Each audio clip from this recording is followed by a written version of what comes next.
이 자리에서 말씀을 전하도록 저를 초청해 주셔서 기쁜 마음 그리고 놀라운 마음 그리고 뭉클한 마음을 가지고 이 자리에 서게 되었습니다.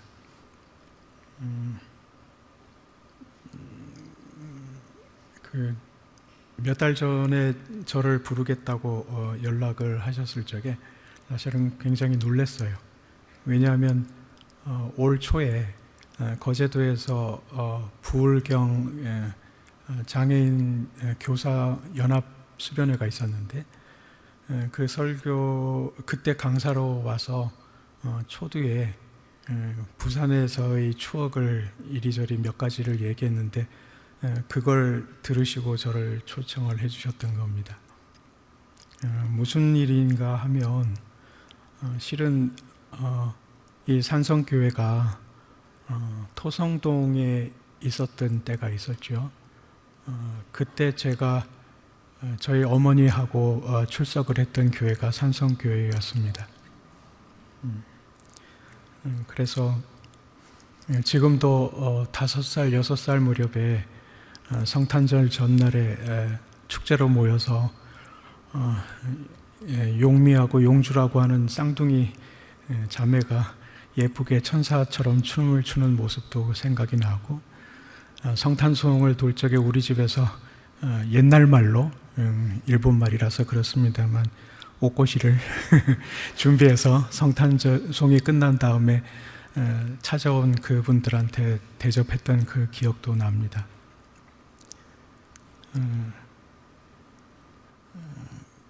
따지고 보면 그래서 산성교회는 저희 가족이 신앙생활을 처음 하도록 인도해 준 참 고마운 추억이 있는 교회고, 그래서 67년이 훌쩍 지난 지금 이렇게 뚱딴지같이 나타나서 지금이라도 늦게나마 우리 집안에 복음을 전해주신 데 대해서, 그래서 우리 모든 식구들이 예수를 영접하게 하도록 인도해 주셔서 진심으로 감사하다는 말씀을 드리고자 합니다.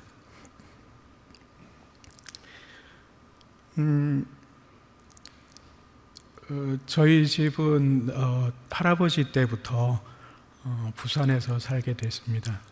아마 6.25 전 해방 직후인 걸로 기억을 하는데, 할아버지는 조치원 근처 서면 신대리라고 하는 은행나무골에서 33대를 이어가면서 거주하던 토족의 홍씨 토족의 한 사람이죠. 그런데 그 집안에 개화한 양반이 있어서 우리 할아버지한테 이거 한학 배워가지고는 앞길이 깜깜하다고 말씀을 하시는 바람에 야반도주하고 댕기머리를 싹둑 자르고 난 다음에 중동고보라고 하는, 지금 중동고등학교를 졸업하시고 진해 해양학교를 졸업하셔서 한국인으로는 드물게 상선의 선장으로 복무를 하다가 해방을 맞게 됐고, 그러면서 원산과 인천을 거쳐서 부산으로 정착을 한 게 6.25 직전인 걸로 기억을 합니다.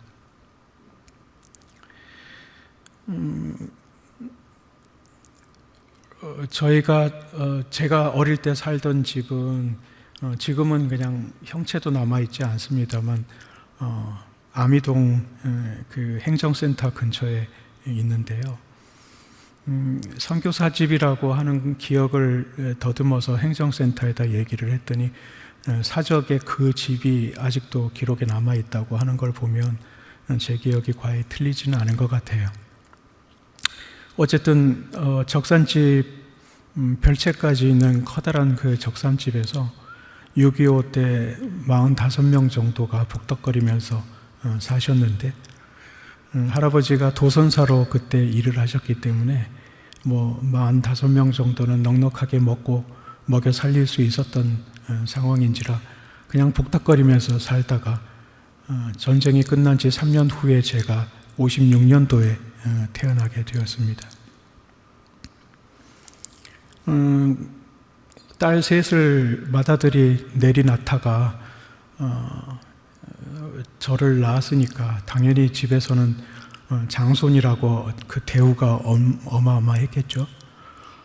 그래서 지금도 누님들이 지금 80이 넘어가는데 저를 보고 타박을 하는 게, 야, 네가 증조할머니하고 사부와 즙을 내가지고 먹는 것을 우리가 부럽게 쳐다보면 장손 밥 먹는데 부정 탄다고 부찌깽이로 때리려고 쫓아다녔다 하고, 그거 할머니가 하신 걸 왜 나한테 화풀이를 하는지는 모르겠으나 어쨌든 그렇게 귀한 장손으로 살게 되죠. 그래서 돌 보름 전서부터 집안 식구들이 힘을 합해서 이제 제 돌 잔치를 준비하고 있었는데, 돌 남겨놓고 2, 3일 전부터 약간 열을 앓다가 그 다음부터는 축 처져서 전혀 일어나지를 못하는 꼴을 보고서는 집안이 파탄이 나기 시작을 합니다. 할머니는 할머니대로 장손이 그 지경이 돼서 마음이 상했고요. 어머니는 어머니대로 며느리가 종손이 병신자식을 낳게 된 거 아닌가 하는 죄책감 때문에 정신을 거의 잃다시피 살게 됐는데, 할머니가 점집을 갔어요. 그래서 우리 집안에 이런 일이 있는데 어쩌면 좋은가 라고 얘기를 했더니 그 맏아들 가족을 따로 분가를 시키는 것이 좋겠다 라고 해서 할머니는 선택의 여지도 없이 우리 가족을 분가시켰습니다. 그래서 나가게 된 집이 보수동에 있고요. 그리고 그 집 바로 뒤에 산성교회를 다니시는 한 권사님이 우리 어머니 상황이 딱한 것을 보시고 예수를 권유를 하게 되신 거죠.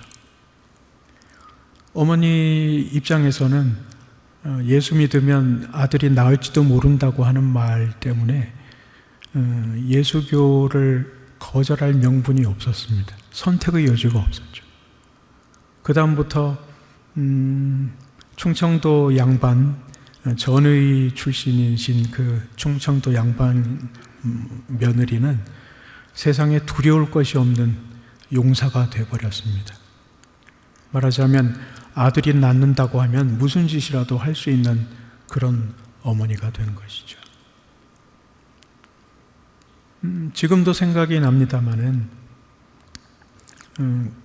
초등학교 4학년 때, 그때 제가 화랑초등학교를 다녔는데 어머니가 갑자기 시도 때도 없이 교실 문을 열고 들어오시면 이제 저는 아이고 또 오셨네 하고 머리를 쳐박고 있으면 수업을 진행하시던 선생님은 놀래가지고 아니 어떻게 오셨냐고. 그럼 어머니는 두 가지 말씀을 하셨어요. 우리 아들 한약 먹을 시간이라서 왔다. 따뜻할 때 먹어야 효과가 있기 때문에 지금 들어왔다. 자기 자식한테 약을 먹여야 되겠다는데요. 선생님이 무슨 말을 하시겠어요? 아니 그렇게 하시라고. 그러면 저는 입이 대빨 나와가지고 창피하게 왜 수업 시간에 또 이런 일을 하면서 또 그거 안 먹으면 또 두드려 맞으니까 먹곤 했고요. 또 한 번은 다른 종류로 문을 벌컥 열고 들어오셨는데 그때도 선생님이 왜 오셨냐고 하면 우리 아들 나하고 따라갈 때가 있다고. 그 어디냐고. 그때 부산진역인가 어디에 1년에 2번 정도 부흥성회를 조영기 목사님이 하셨는데 천막을 치고 그때 조영기 목사님한테 안수기도를 받아야 된다고, 그래서 조퇴를 해야 된다고 저를 끌고 나가셨던 기억이 나요. 끌려가가지고 창피해 죽겠는데 그 성가대 바로 앞에 바짝 붙어서 강대상이 앞에 앉아가지고 기도 받으러 나오라고 하면 기어서라도 올라가라고 들이밀고 때리고 야단치고, 나는 창피해서 울고 성가대에서 쳐다보던 누나들은 웃고 그런 그렇게 어머니는 제가 낫기 위해서라면 무엇 하나 꺼리낌 없이 기꺼이 해낼 수 있는 믿음의 용사가 된 거죠. 물론 신학교를 다니면서 신학을 공부해 보니 그런 식의 믿음이라고 하는 것이 온전한 믿음은 아닌 거라. 그래서 타박도 사실은 했습니다. 아이고, 아들 낳게 하겠다고 믿는 믿음이 무슨 믿음인가? 성경에는 그런 걸 믿음이라고 하지 않네. 미신이라고도 하지.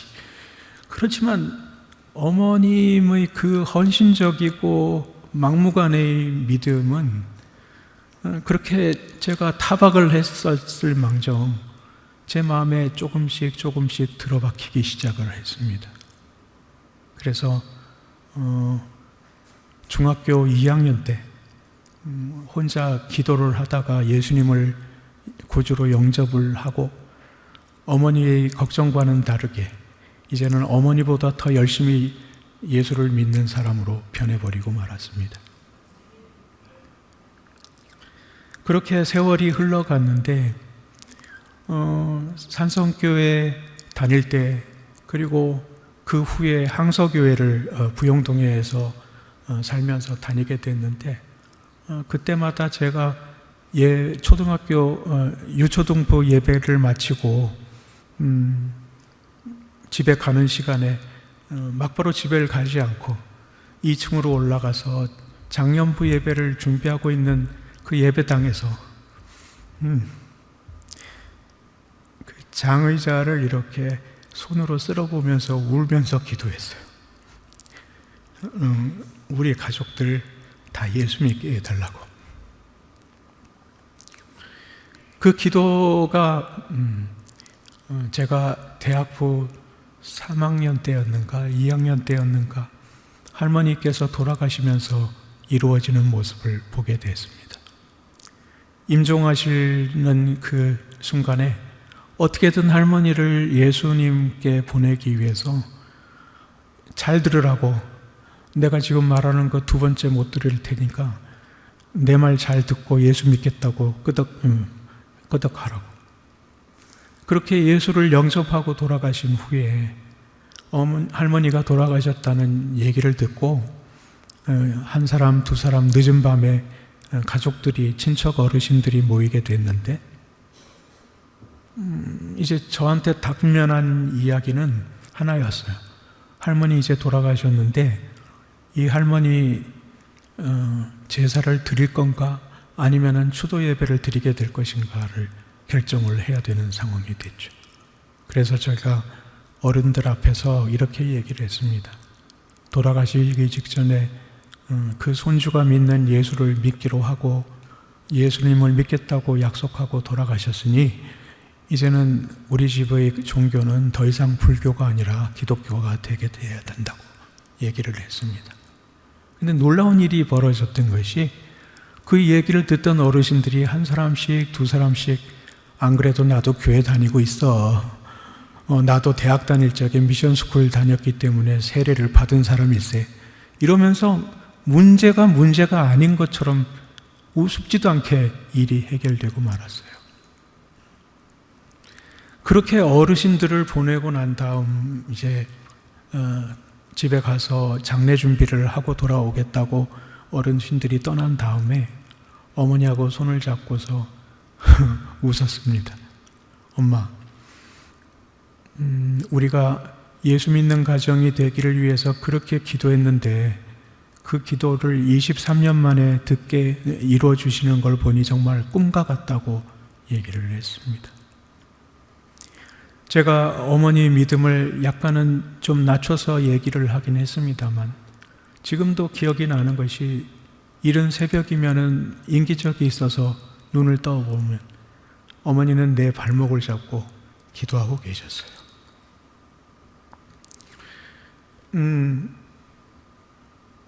그렇게 한 사람씩 조용하게 예수님에게 사로잡혀 가는 모습들을 돌이켜보니 정말 우리 집에 이런 엄청난 은혜를 주신 데 대해서 감사할 수밖에 없게 됐고, 그래서 실은 말은 안 하고 찾아오진 않았지만 처음으로 다녔던 산성교회의 추억을 이따금 돌이키긴 했습니다. 참 고마운 분이고 고마운 교회였다고. 제가 몸이 불편한데도 불구하고 그거 하나 내색 안 하시고 다른 아이들과 똑같이 나를 환영해 주셨던 그 따뜻한 어른들, 그 교회들, 그렇게 스스럼 없이 절망에 빠져 있는 아줌마, 그리고 자기에게 얼마나 엄청난 일이 닥쳤는지를 아직도 모르고 있는 어린아이에게 그렇게 삶으로, 행동으로, 태도로 예수가 누구이신지를 설명해 주셨던 고마운 교회가 바로 이 교회입니다.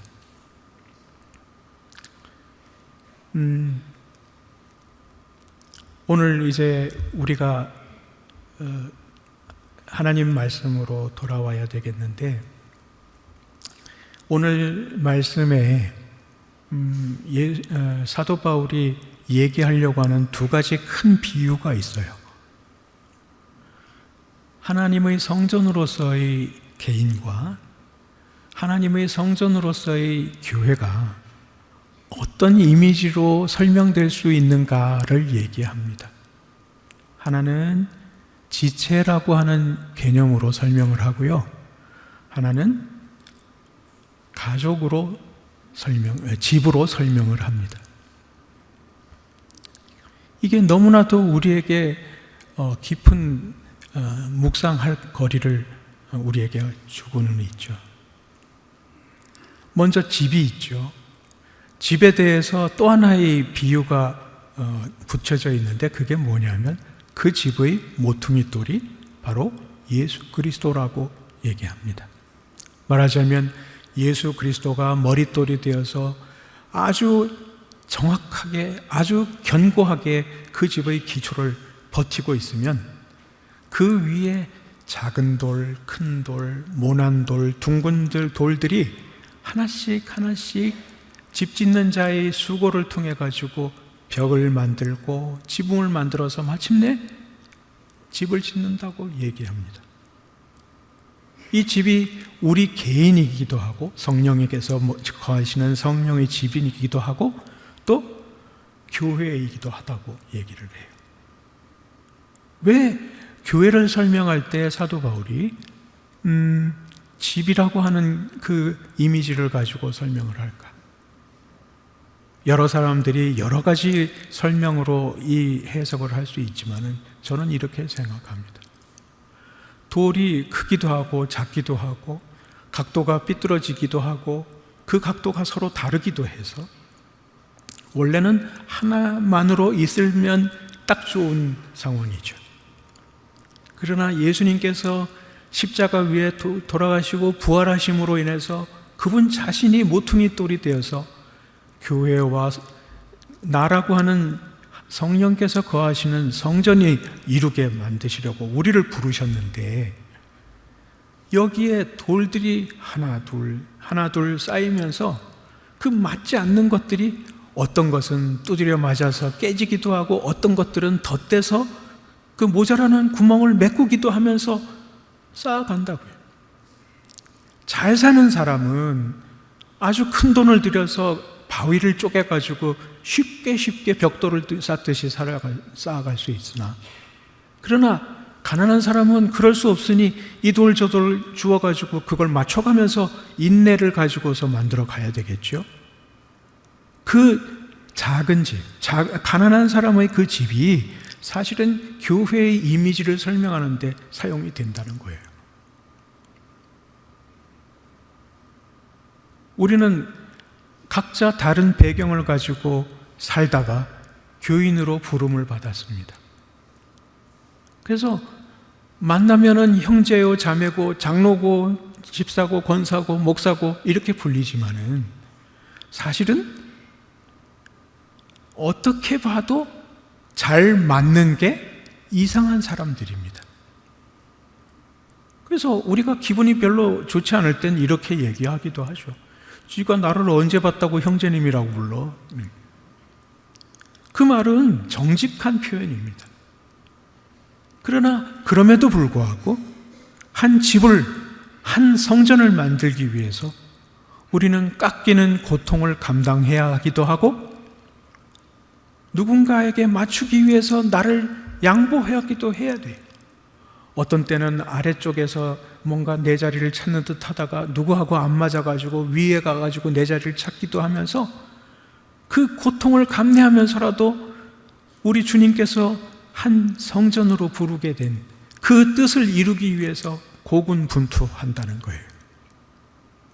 그러는 가운데 내가 문제지 저 사람이 문제가 아니라는 것을 깨닫고 예수님께서 그와 같이 형편없고 가망성 없는 나를 오래 참으심으로 나를 부르셔서 마침내 당신의 자녀로 만들어 가신다는 것을 깨닫게 되는 거예요. 그러니 이런 관점에서 생각한다면 나오는 첫날부터 야, 이 교회가 내 교회인가 보다. 이 교회는 정말 천당 같아.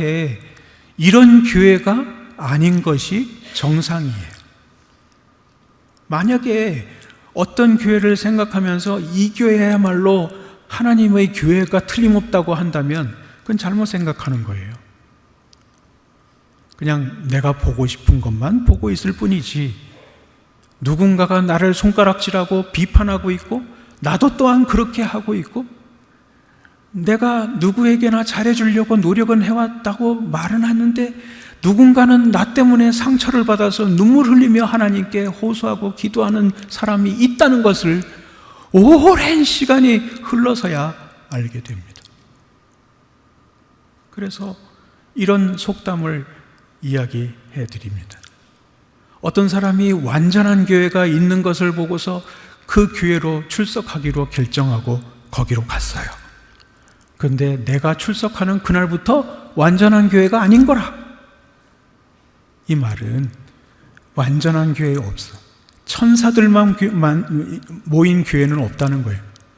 어떤 사람이라 하더라도 어딘가 불편하고 내 마음에 들지 않아서 주님, 제가 저 사람까지 사랑해야만 합니까? 내가 너도 사랑했잖아. 너 같은 놈도 사랑했는데 왜 저 사람은 사랑 못해? 그렇게 하면서 나는 어마어마한 희생과 양보를 하면서 교인으로서의 신자로서의 도리를 다 한다고 생각하는데 알고 보니 내가 더 큰 문제를 가진 사람이었다는 것을 오랜 시간이 지난 후에야 깨닫습니다. 그래서 주님 앞에 회개합니다. 주님, 누구 때문에 신앙생활이 힘든 줄 알고 그렇게 울며불며 얘기했는데 사실은 제가 제일 큰 문제를 갖고 있는 사람이었습니다. 이렇게 우리를 성숙한 사람으로 만들어서 기어코 당신의 교회와 당신의 성전을 만드신다는 거예요. 또 하나의 이미지가 있죠? 뭘까요? 바울은 에베소서 본문에서 우리를 이와 같은 하나의 공동체로 불렀다, 가족으로 불렀다, 지체로 불렀다라고 비유합니다. 말하자면 우리는 하나님의 아들 예수 그리스도를 머리로 해서 하나씩 손과 발을 이어가고 그래서 마침내 하나의 완성된 하나의 사람으로 이루어 가신다는 거예요. 그런데 그 비유에서 무엇을 말씀드리고자 하는가 하면은 평소에는 귀한 것이 따로 있다고 그래서 지체들끼리 서로 자랑을 하면서 다투기도 합니다. 아이, 너 발 없으면 걸어 다니냐? 또 손은 얘기합니다. 나 없으면 너희들 뭐 밥이라도 먹고 살겠냐? 이런 식으로 지체들은 그냥 보통의 경우는 가장 자기가 귀한 존재인 거라고 뻐기면서 살다가 어떤 한순간에 그 얘기를 다 닫아버립니다. 어떤 때 어느 것이라도 좋으니 한 지체의 부분이 아프면 그 순간부터 그 아픈 지체의 부분이 그 몸 중에 가장 중요한 지체가 되는 것이죠. 그게 통증이 주는 유익입니다. 우리나라의 속담에도 그런 말이 있어요. 가정의 중심은 아픈 사람이야. 평소에는 아빠가 중요하고, 평소에는 엄마가 중요한 것 같고, 평소에는 아들이 중요한 것 같고, 평소에는 딸도 중요한 것 같지만, 이런저런 상황 다 그만두고 누구 하나가 아프기 시작하면 집안의 모든 관심과 중심이 그 아이를 향하게 됩니다. 우리 집이 그랬어요. 증조 할머니도 할머니도 어머니도 그랬어요. 제 동생이 6살 아래 남동생이 하나 있는데요. 위로 여자 누나가 셋이 있고요. 그 막내 동생이 저한테 대학 다닐 적에 무슨 말을 했는지 기억을 합니다. 야, 내가 네 때문에 몇 번 학교 옮겼는 줄 아나? 몇 번이나 옮겼는데 5번. 초등학교만. 동생에게는요, 친구를 선택할 여지가 없었어요. 엄마는 제가 몸에 좋은, 그리고 나을 수 있는 가능성이 있는 병원이 있으면 서슴없이 그쪽으로 이사를 갔어요. 어디가 좋다고 하면은 그렇게 하셨어요. 초등학교 3학년, 4학년이었던 내 동생을 팽개치고 서울에 있는 세브란스 재활원에서 입원해서 수술을 받게 하기 위해서 몇 달을 기꺼이 저와 함께 하숙 생활을 하셨어요. 동생에게는 그게 어마어마한 상처였어요. 그 일편단심이요, 제가 유학을 가고 15년이 지날 때까지 이어졌습니다. 좋은 일만 있으면 아이고 너희 형도 여기 있었으면 참 좋았을 거를, 너희 큰 형도 저기 그거 좀 썼으면 좋겠는데. 어머니를 모시던 동생은 15년 동안 끊임없이 포기하지 않고 형만 사랑하고 있는 어머니를 견딜 수가 없었어요. 그래서 드디어는 어머니를 버려놓고 그냥 분가해서 어디로 가는지 얘기도 안 하고 떠나버렸습니다. 그러나 그 동생에게 어머니는 항상 하는 말이 있었어요. 야, 이제 너도 자식을 낳았으니까 하는 말인데, 네 자식 중에 아픈 자식이 있으면 너는 어떻게 할 것 같으냐? 너도 나처럼 할 거야. 그러니까 잔소리하지 마. 이성적으로 들어보면 그 말이 맞죠. 그러나 동생은 그게 감정적으로는 너무너무나 큰 상처가 되어버렸습니다. 지금도 동생은 저희 형제들을 보려고 하지 않습니다.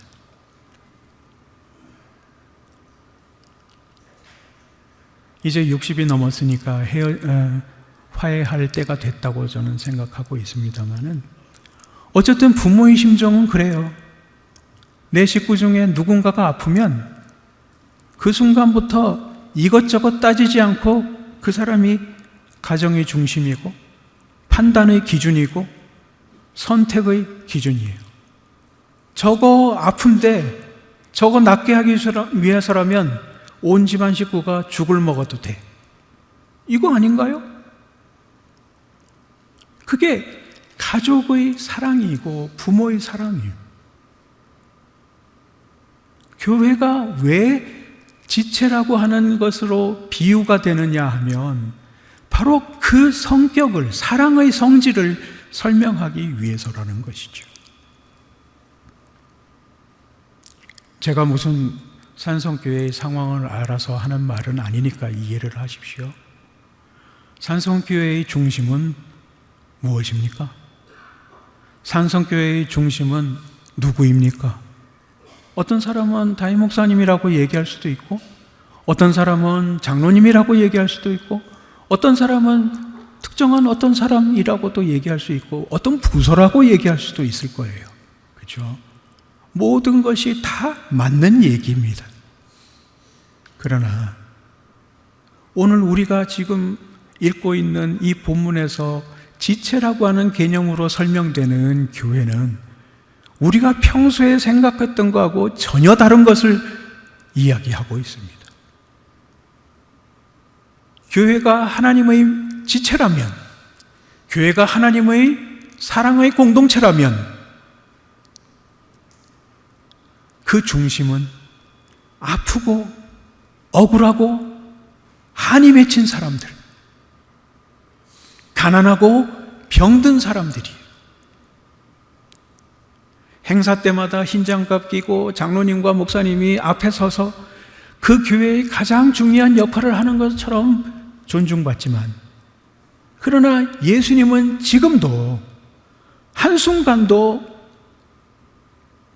이곳에 모인 사람 가운데 가장 슬프고 가장 억울하고 가장 병들고 가장 아파하는 사람에게 시선을 집중하고 계신다는 걸 잊어서는 안 돼요.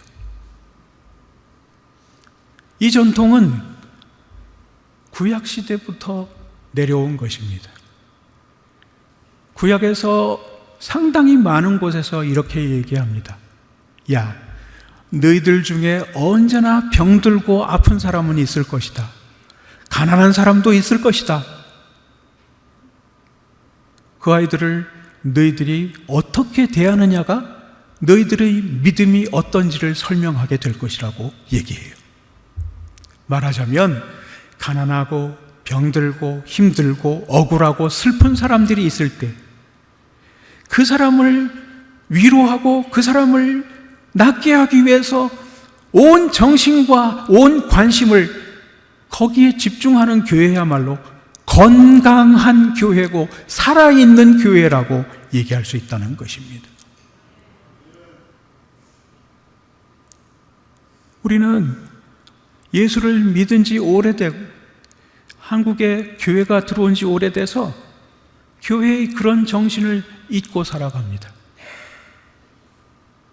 왜 선교사들이 들어와서 가난하고 몸을 팔아서 업신여김을 당하는 사람들에게 먼저 복음을 전했는지 그들의 심정을 헤아려 보지 않아요. 그래서 아이고 우리 교회에 누구가 나왔으면 참 덕을 볼 텐데.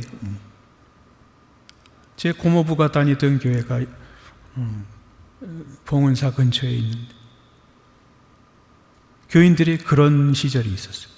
아이고 우리는 이중주차를 큰 도로에다가 해놔도 딱지를 안 띄어. 왜냐고? 우리 교회 내무부 장관이 교회로 다니거든. 이게 자랑입니까? 우리가 가진 것이 많다는 것으로 하나님 앞에 자랑하고 사람 앞에 자랑하는 순간 그 교회는 건강하지 않은 교회라는 것을 잊어서는 안 됩니다. 힘든 사람이 누가 있는가? 불편한 사람이 누가 있는가? 눈물이 글썽글썽해서 기도하고 있는 사람이 누구인가를 눈여겨보다가 그에게 다가가서 더 뭐 어떻게 해줄 수가 없어서 어깨 한번 두드려주고 같이 기도해주는 그것만으로라도 내가 저희 사람에게 해줄 게 이것밖에 없는데 한다면 그런 교인이 많은 교회라면 하나님께서 기뻐하시는 교회고 하나님께서 건강한 교회고 살아있는 교회라고 평가하실 것이라는 거예요. 우리는 눈을 돌려야 돼. 왜 성경에서 수많은 주의 종들이 세상에서 업신여김을 당하는 작은 사람들에게 먼저 복음을 전했는지를 기억하셔야 합니다. 그들의 입에서 이 세상이 불공평하지 않다고 고백하게 되고 하나님은 살아계시다고 나를 사랑하고 있는 것만으로도 만족하다는 고백을 하게 하셔야 그렇게 하심으로써 당신의 능력을 증거하시기 위해서 그들에게 먼저 복음을 주셨던 것이에요. 우리 교회가 건축을 해야 되는데 건축을 하려고 하니 돈이 필요하고 돈이 필요하니까 돈 많은 사람을 전도해야 되겠다고? 그건 교회가 아니에요.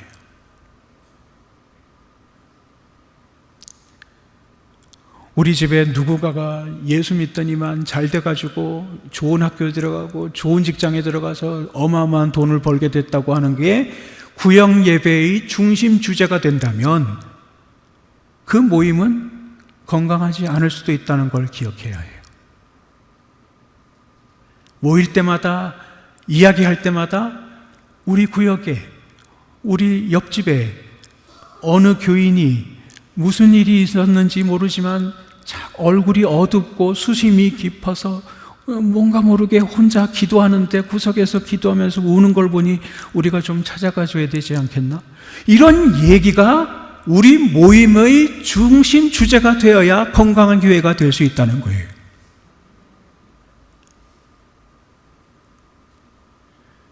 오늘 사랑부는 헌신 예배로 드리지만 사실은 많은 교회에 있어서 계륵과 같은 존재입니다. 필요하고 꼭 해야 되는 일이라서 하기는 하는데 열매가 없어. 얘한테 기도하고 사랑을 베풀었다고 해서 다음 주에 올 적에 더 나아져서 온다는 보장도 없어. 예산을 배정해서 무슨 행사를 했다고 해서 가지고 이 부서가 무슨 무슨 행사하는데 우리가 나서서 뭘 하겠다고 그런 거 없어요. 내가 20년을 이 장애 부서에 사랑부에서 교사로 일을 했지만 어느 날 십몇 년 전에 내 제자였던 애가 성공을 해서 와가지고 선생님 덕분에 이렇게 잘 되게 됐다고 감사하는 인사를 할 가망성도 없어요. 기껏 하는 것이 주님께서 그렇게 하셨으니 그렇게 할 수밖에 없습니다 하고 죽지 못해 하는 거지. 인내심이 없으면, 사랑이 없으면 절대로 할 수 없는 일입니다. 보람은 장담 못해. 없다고 포기하는 게 옳아. 그런 부서가 아닌가요? 그러나 저는 오늘의 말씀에 근거해서 이렇게 말씀드릴 수 있습니다. 사랑부야말로 우리 산성교회가 건강한지 아닌지를 입증할 수 있는 시험지라고 말입니다. 이 부서가 어떤 대접을 받고 이 부서가 어떤 위치를 이 교회에서 차지하느냐에 따라 하나님께서 서운해하실지 기뻐하실지를 결정할 수 있을지도 모릅니다. 물론 다른 부서라고 해서 덜 중요하지는 않겠지만 어쨌든 그렇습니다. 요는 예수님의 심정은 이것입니다. 가장 약하고 가장 슬프고 가장 비천하게 스스로를 생각하고 있는 사람에게 주목하시고 그에게 찾아가셔서 내가 너를 가장 사랑한다고 사랑을 고백하시는 그 심정으로 대해야 하는 그런 일들이 있다는 것이죠. 그래서 이제 사랑부는 좀 지금까지도 그러셨겠지만 당당해지실 필요가 있습니다. 어때? 우리 때문에 교회가 교회다워지니 참 고맙지?